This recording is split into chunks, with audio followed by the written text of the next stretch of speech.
So I've worked for some multinational companies previously, and there are some global initiatives that I've been part of. So the one of the main reasons that the economy growth has happened in India is basically because of the offshoring. So it's a fundamental in which the Western countries have been offshoring a lot of human intensive work to India, right? So with the recent trend, what has happened? So that was the first wave where the dependency was more on the human capital, right? Today, with the current situation, what has happened is the offshoring.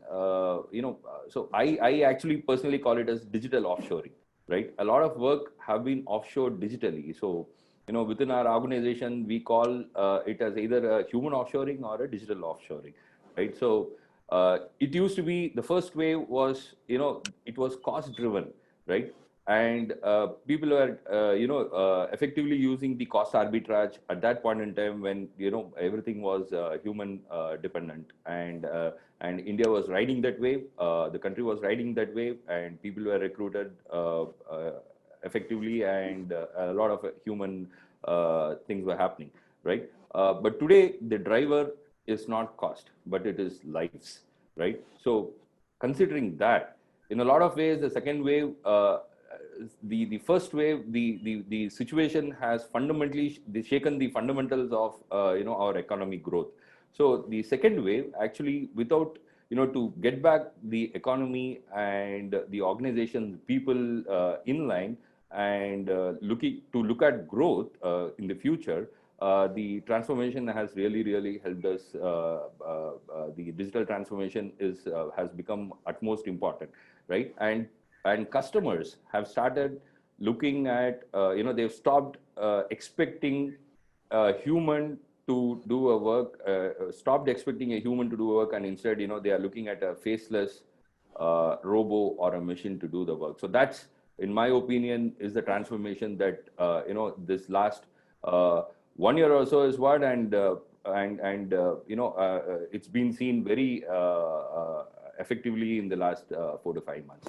That's exactly what has happened today in the last 4 to 5 months, and people have been looking at innovative ways of doing a lot of things to bring in more efficient. So, but having said that, the customers have not reduced their expectations from a effectiveness or from an efficiency perspective, and they want error-free things to be done.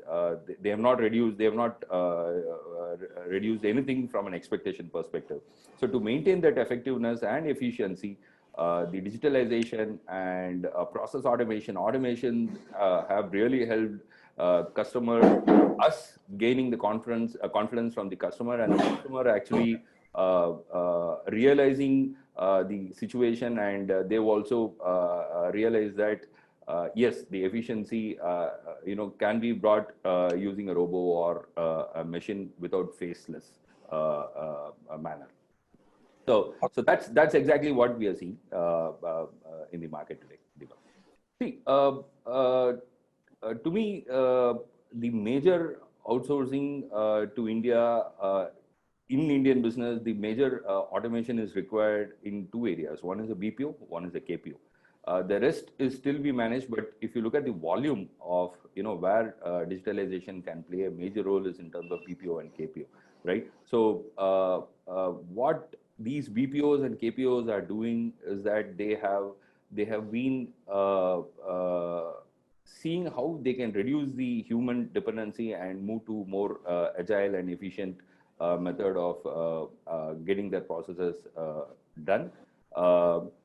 Particularly, just to give you an example, about 3-4 years back, one of my renewals of a funding came. I did a investment, and what happened is everything was so seamless that within half an hour I did my KYC. There was a chatbot that took my PAN card, Aadhaar card, and I did a small video introducing myself, and that's it. I mean, I get the my documents online, and nobody had to come and sign and explain things to me, and nothing like that happened at all.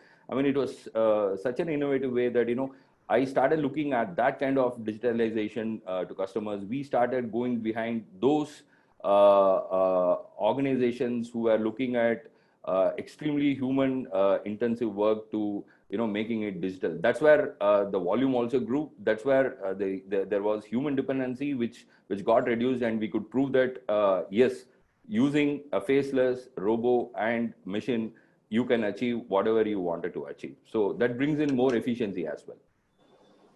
So my experience has been, normally what I do is I kind of translate my personal experience to, how businesses work, right? For example, because of the current situation, nothing has changed actually, in sense that, we still order food online. We still renew our insurance, be it car insurance or be it life insurance, or we still transact the transaction happens online, right? Except maybe just attending office. The rest of the things are definitely happening. I mean, I can see that Swiggy or Flipkart, they say that we've served you on time or even before time, right?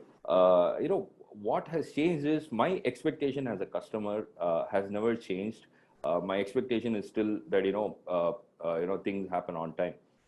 That is happening, but people are not. People are there. People talk about there are still a lot of things. There are no resources and things like that. But things are happening. So I am expecting as a customer that I need a faceless service, right? How does that happen? So that is the trend that is happening today. People who are expecting a service, a face behind a service today are transforming a lot. Many of them are transforming to a, I'm okay not to face anybody. I'm just expecting the service. I don't need a face today, right? So they are not bothered about what is happening in the back end, right? I'm definitely not bothered as to who's processed my insurance renewal, right? I mean, it happens. Previously, I had to call somebody and get a quotation and things like that. Today, it's just online. So those are the things that the trends are changing. That previously it used to be like 20% who were still okay with a faceless service. Today, it's transformed to close to about 90 to 95% people are they are okay with a faceless service, a machine doing it. They are not even bothered whether a machine does it or a robot does it, right? So that to me is a great it's a fascination that how life has changed in this last 4 to 5 months. So that's the trend that I'm seeing, that in fact, one of my relatives is pretty old. He was very reluctant to take a telemedicine, right?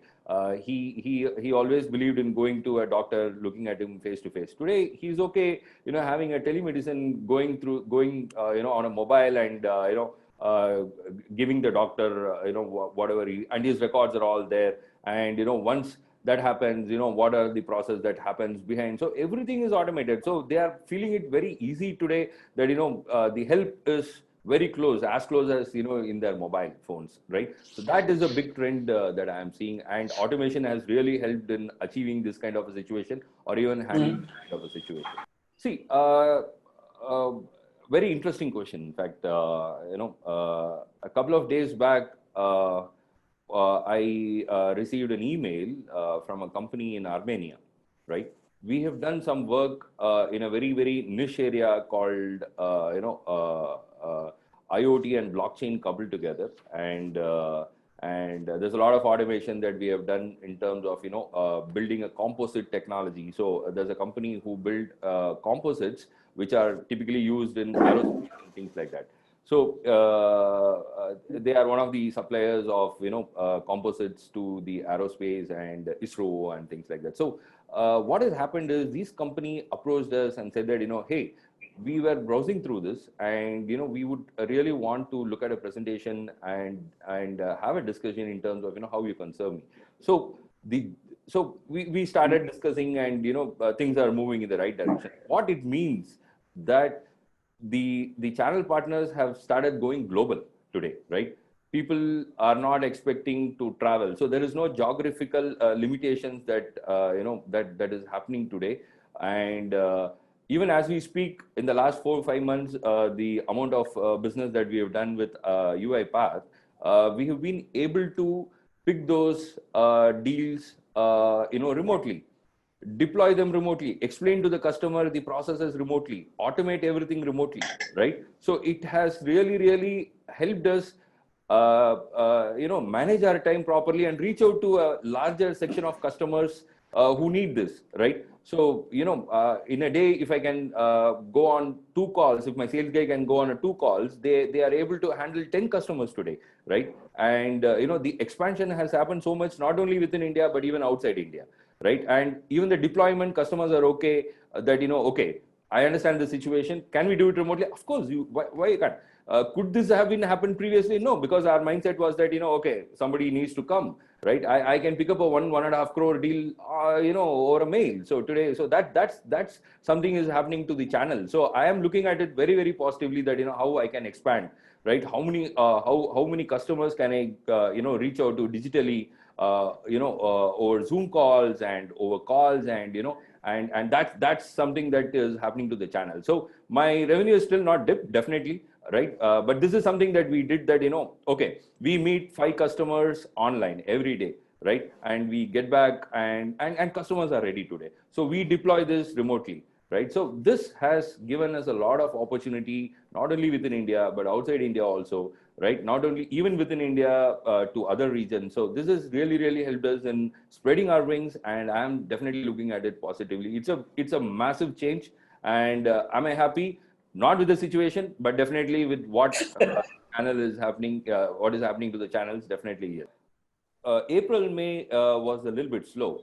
I think, people started realizing that, this is the way to go. This is not going to go anywhere soon, and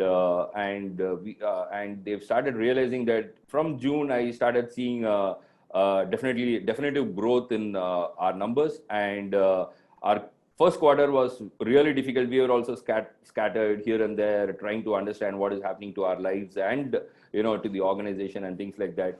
I personally spoke to a lot of people, 100 people, marathon call. Every employee of mine, I called them, I spoke to their families and things like that, and then that gave the confidence that, okay, we can do this online, we can do this remotely. So, and with RPA support, even I'm sure Murli has not stepped out of his home, for the last 4 or 5 months, right? But the business is happening, right? If not pretty big, but we definitely are limping towards normalcy, right? So last 2 3 months has been really good for us, and I think last fiscal year to this fiscal year, if not a growth, at least, we have achieved whatever we achieved last year. So that's definitive. I see a good sign.